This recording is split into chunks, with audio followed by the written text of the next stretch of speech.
আজ থেকে পুরো দেশ জুড়ে বদলে আছে প্রায় 5টি নিয়ম। হ্যাঁ বন্ধুরা, আপনার কাছে যদি রান্নার গ্যাসের সিলিন্ডার থাকে অথবা আপনি যদি ইনকাম ট্যাক্স প্রদান করে থাকেন, তাহলে সেক্ষেত্রে আপনাদের জন্য রয়েছে একটি ইম্পর্টেন্ট আপডেট। এছাড়া যদি আপনাদের কাছে ব্যাংকে অ্যাকাউন্ট থাকে, সেক্ষেত্রেও কিন্তু আপনাদের জন্য রয়েছে নতুন নিয়ম। এছাড়া আপনাদের কাছে যদি প্যান কার্ড থাকে, তাহলে প্যান কার্ড সংক্রান্ত বেশ কিছু নিয়মে পরিবর্তন হতে চলেছে আজ থেকে। তো সেক্ষেত্রে আপনি যদি ভারতীয় নাগরিক হয়ে থাকেন, তাহলে সেক্ষেত্রে এই ভিডিওটি শেষ পর্যন্ত আপনাদের দেখাটা একান্ত প্রয়োজন। তো সেই জন্য ভিডিওটিকে মোটেও স্কিপ না করে সম্পূর্ণ দেখতে থাকুন। বন্ধুরা, প্রথম যে আপডেটটি আসছে সেটা হচ্ছে এলপিজি এবং পিএনজি গ্যাসের ক্ষেত্রে কড়া নিয়ম জারি করা হচ্ছে।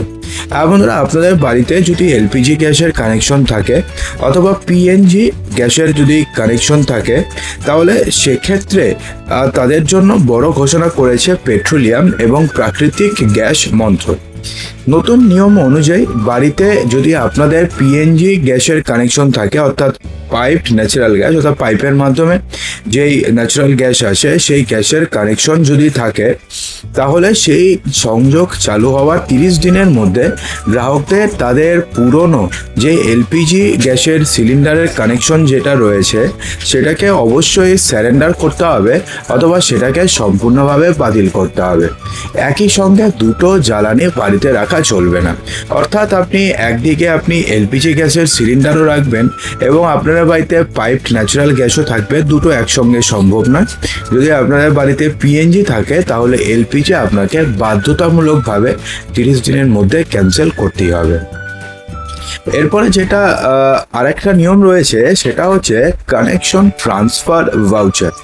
বন্ধুরা, গ্রাহকদের সুবিধার জন্য ইন্ডিয়ান, ভারত গ্যাস এবং এইচপি গ্যাসের মতন তেল সংস্থাগুলো কানেকশন ট্রান্সফার ভাউচারের ব্যবস্থা আনছে।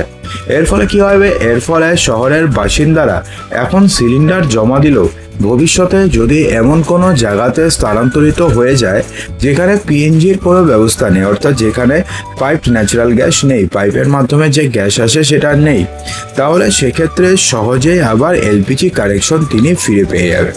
অর্থাৎ সেক্ষেত্রে দুটো সুবিধাই থাকছে। অর্থাৎ সেক্ষেত্রে আপনি যদি ভাবেন যে না, আমি তো আর কোথাও যাব না, তাহলে আপনি ডাইরেক্ট সারেন্ডার করতে পারেন। অথবা যদি আপনি ভাবেন না, ভবিষ্যতে আবার অন্য কোনো জায়গায় যাওয়ার একটা চান্সেস আছে, তাহলে সেক্ষেত্রে আপনি কানেকশন ট্রান্সফার ভাউচার নিতে পারেন। মাসিক মূল্য সংশোধন। প্রতি মাসের মতন জুনেও যে 14.2 কেজি এবং 19 কেজির যে রান্নার গ্যাসের সিলিন্ডারের দামে সেক্ষেত্রে বাড়ানোর একটা সম্ভাবনা রয়েছে। যতদূর সম্ভব রান্নার গ্যাসের দাম 50 টাকা বাড়ানো হয়েছে সিলিন্ডার পিছু।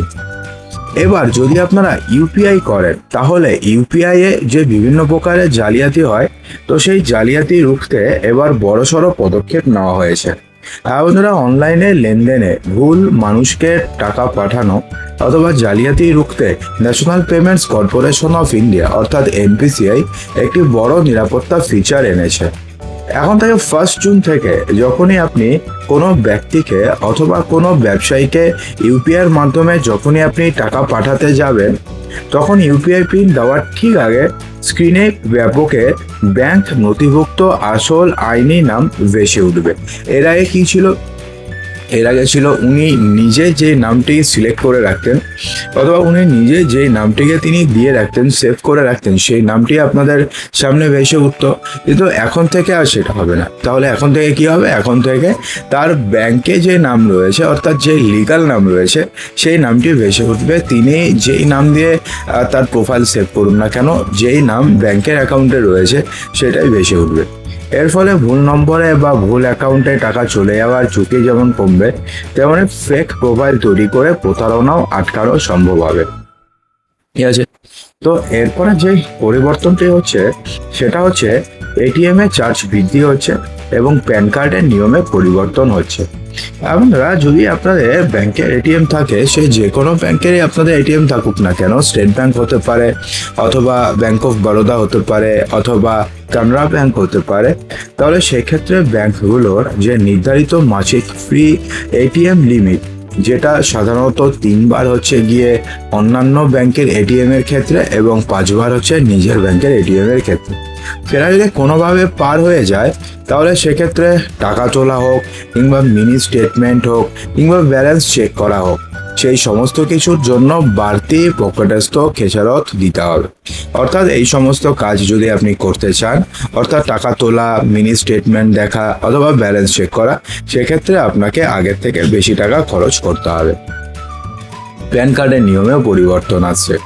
সাধারণ গ্রাহকদের স্বস্তি দিয়ে ব্যাংকগুলো 50,000 টাকা পর্যন্ত নগদ জমা লেনদেনের ক্ষেত্রে প্যান কার্ড বাধ্যতামূলক করার নিয়মে এবার কিছুটা শিথিল করেছে। তবে 20 লক্ষ টাকার বেশি মূল্যের পারিবারিক উপহার অথবা রেজিস্টার্ড সম্পত্তির লেনদেনের ক্ষেত্রে প্যান কার্ড জমা দেওয়ার নিয়ম অত্যন্ত কড়া রাখছে। অর্থাৎ আগে কি ছিল যে আপনি যদি 50,000-এর উপরে যদি আপনি ব্যাংকে জমা করতে যেতেন তাহলে সেক্ষেত্রে আপনাদের অ্যাকাউন্টে প্যান নম্বর থাকাটা বাধ্যতামূলক ছিল এবং আপনাকে প্যান কার্ড একটা জেরক্স নিয়ে যেতে হতো।